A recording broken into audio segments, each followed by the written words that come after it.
नमस्कार, आदाब, सत श्री अकाल, जय भीम, जोहार। मेरा नाम है नवीन कुमार। महाराष्ट्र और झारखंड का चुनाव निपटने के बाद भाजपा का जोश दिल्ली में भी हाई है। खासकर महाराष्ट्र के नतीजों ने भाजपा के इरादों को 7वें आसमान पर पहुंचा दिया है। लेकिन केजरीवाल का डर ऐसा है कि उसकी समझ में नहीं आ रहा आगे कैसे बढ़ना है। आपको पता ही है कि दिल्ली विधानसभा चुनाव में कम ही समय बाकी और पार्टी की ओर से अलग अलग तरह की रणनीति तैयार की जा रही है। एक तरफ जहां दिल्ली में महाराष्ट्र वाले फॉर्मूले को लागू करने की चर्चा है, जिसमें लाडली बहन योजना जैसी स्कीम शामिल है, वहीं दूसरी तरफ बीजेपी मुख्यमंत्री का चेहरा घोषित किए बिना ही मैदान में उतर सकती है। पार्टी सूत्रों के अनुसार बीजेपी का शीर्ष नेतृत्व प्रधानमंत्री नरेंद्र मोदी के नेतृत्व में चुनाव प्रचार करने की सफल रणनीति को जारी रखना चाहता है। इस रणनीति से पिछले 1 साल में हुए कई राज्यों के चुनावों में पार्टी को फायदा हुआ है। अब आम आदमी पार्टी मजे ले रही है कि मोदी जी केजरीवाल से डर गए हैं क्या। बीजेपी ने 1 साल के भीतर खत्म हुए महाराष्ट्र, झारखंड, हरियाणा, तेलंगाना, राजस्थान, मध्य प्रदेश और छत्तीसगढ़ विधानसभा चुनाव में भी मुख्यमंत्री पद का उम्मीदवार घोषित नहीं किया था। इनमें से 5 राज्यों में बीजेपी को बड़ी जीत मिली, जिसमें महाराष्ट्र भी शामिल है। पार्टी के सूत्रों का कहना है कि मुख्यमंत्री पद का उम्मीदवार घोषित न करने के पीछे कई कारण हैं। यह रणनीति दूसरे राज्यों में लागू की गई सफल रणनीति की तरह ही है। इससे आंतरिक मतभेदों को रोकने में मदद मिलती है। किसी को कैंडिडेट ही मत बनाइए मुख्यमंत्री का।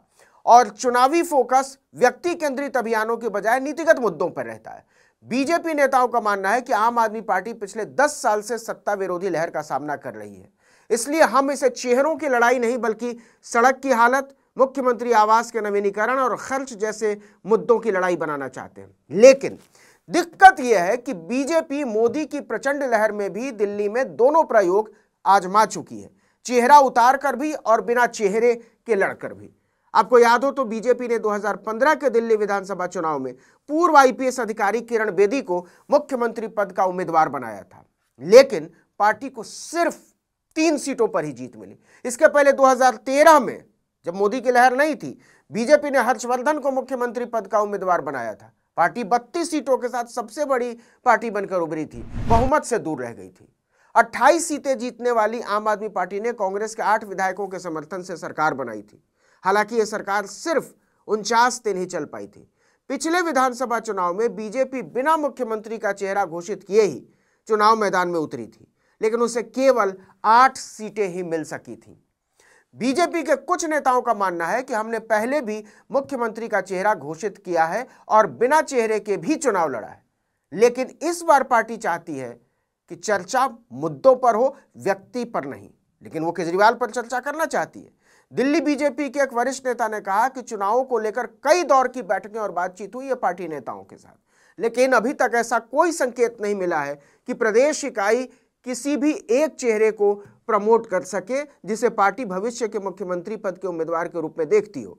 हालांकि 2025 के लिए दिल्ली चुनाव के लिए मुख्यमंत्री पद के उम्मीदवार का अंतिम फैसला केंद्रीय नेतृत्व करना है। फिलहाल जेपी नड्डा, अमित शाह और नरेंद्र मोदी को करना है। दिल्ली बीजेपी के इस फैसले के पीछे कई रणनीतिक कारण हो सकते हैं। यह रणनीति कई राज्यों में सफल हो चुकी है। आम आदमी पार्टी के दिल्ली में वर्तमान कार्यकाल में पार्टी के कई नेताओं पर गंभीर आरोप लगे। कई नेताओं को जेल जाना पड़ा और कुछ नेता साथ भी छोड़ चुके हैं। अरविंद केजरीवाल के सामने इस बार पिछले चुनाव के मुकाबले चुनौती बड़ी है और कड़ी है। वहीं बीजेपी प्रधानमंत्री नरेंद्र मोदी की लोकप्रियता का फायदा उठाना चाहती है। देखना होगा कि यह रणनीति बीजेपी के लिए कितनी कारगर साबित होती है। यह बात भी तय है कि चुनाव के वक्त जब कोई चेहरा होगा तो आम आदमी पार्टी की ओर से पूछा जाएगा कि केजरीवाल के सामने कौन। इन तमाम सवालों के बीच बीजेपी नेताओं का मानना है कि स्थिति इस बार दिल्ली में बदली हुई है। दूसरा, दिल्ली में केजरीवाल के काम की जनता के बीच सीधी पहुंच है और भाजपा के पास इसकी कोई कारगर काट नजर नहीं आती। अरविंद केजरीवाल लगभग 9 साल तक दिल्ली के मुख्यमंत्री रहे और उनकी पार्टी की लोकप्रियता का आधार मुख्य रूप से शिक्षा है, स्वास्थ्य है, सस्ती बिजली है, सस्ता पानी है। इन्हीं मुद्दों पर उसके काम को परखा जाता है। केजरीवाल को एक साफ छवि और जमीनी नेता के रूप में देखा जाता है कमोबेश, और उनके काम का सीधा असर जनता के जीवन पर पड़ा है। बीजेपी को ऐसा चेहरा ढूंढने में दिक्कत हो रही है जो इस लोकप्रियता को चुनौती दे सके। तीसरे, दिल्ली बीजेपी के पास ऐसा कोई सीधा स्पष्ट चेहरा नहीं है जिसे पूरे संगठन का समर्थन प्राप्त हो और जो पार्टी के अंदरूनी गुटबाजी से ऊपर उठ सके। मनोज तिवारी, विजय गोयल या कपिल मिश्रा जैसे नेताओं में से किसी को भी पार्टी का सर्वमान्य चेहरा बनाना बहुत चुनौतीपूर्ण हो जाएगा। चौथा, बीजेपी के लिए एक और रणनीति यह हो सकती है कि मुख्यमंत्री पद के उम्मीदवार का चेहरा न उतारकर चुनाव को पूरी तरह से टीम बनाम टीम के तौर पर पेश किया जाए। इससे मतदाताओं का ध्यान व्यक्ति से हटकर पार्टी की विचारधारा और केंद्र सरकार की उपलब्धियों की ओर जा सकता है। पांचवां, पिछले अनुभव और हार का डर। 2020 के विधानसभा चुनाव में बीजेपी ने बहुत कोशिश की, लेकिन अरविंद केजरीवाल और आम आदमी पार्टी के सामने भाजपा बुरी तरह हारी। पार्टी को इस बात का एहसास हो सकता है कि चेहरा उतारने से हार का खतरा और अधिक बढ़ सकता है, जो उस नेता की राजनीतिक साख को नुकसान पहुंचा सकता है जिसे चेहरा बनाया जाएगा। इसीलिए बीजेपी रणनीतिक रूप से इस स्थिति में है जहां वो मुख्यमंत्री पद का चेहरा सामने लाने से बचकर चुनावी गणित को राष्ट्रीय नेतृत्व और संगठनात्मक ताकत पर केंद्रित करना चाहती है। हालांकि यह रणनीति कितनी सफल होगी, ये जनता के मूड और आम आदमी पार्टी की लोकप्रियता पर निर्भर करेगा। भाजपा मानकर चल रही है कि दिल्ली में बीजेपी की राजनीति अक्सर राष्ट्रीय मुद्दों और नरेंद्र मोदी की ब्रांडिंग पर केंद्रित रहती है। चूंकि मोदी का चेहरा ही पार्टी के लिए सबसे बड़ा चुनावी हथियार है, तो बीजेपी शायद स्थानीय स्तर पर एक मजबूत चेहरे को बढ़ावा देने के बजाय मोदी के करिश्मे और केंद्र सरकार की योजनाओं के सहारे दिल्ली में चुनाव लड़ना चाहती है। तो सवाल है कि बिना चेहरे के उतरना बीजेपी की रणनीति का हिस्सा है या फिर अरविंद केजरीवाल का डर। और अगर ये डर है तो फिर इस डर के आगे जीत है का मुहावरा बनाने में उसे खासी मुश्किल होने वाली है।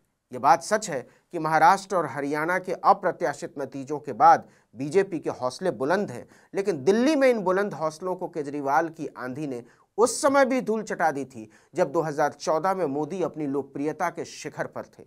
मोदी को यह बात रह रहकर जरूर कचोटती होगी कि वो पूरा देश जीतकर भी केजरीवाल से कभी नहीं जीत पाए। इस वीडियो में इतना ही, लेकिन अगर आपने आर्टिकल 19 इंडिया को अब तक सब्सक्राइब नहीं किया तो फौरन कर लीजिए, बेल आइकॉन दबाइए, घंटी जैसी आकृति लाइक कीजिए और कमेंट करके बताइए हमारा वीडियो आपको कैसा लगा। हमारा ट्विटर हैंडल है article19_India और मेरा ट्विटर हैंडल है नवीन जर्नलिस्ट। नमस्कार।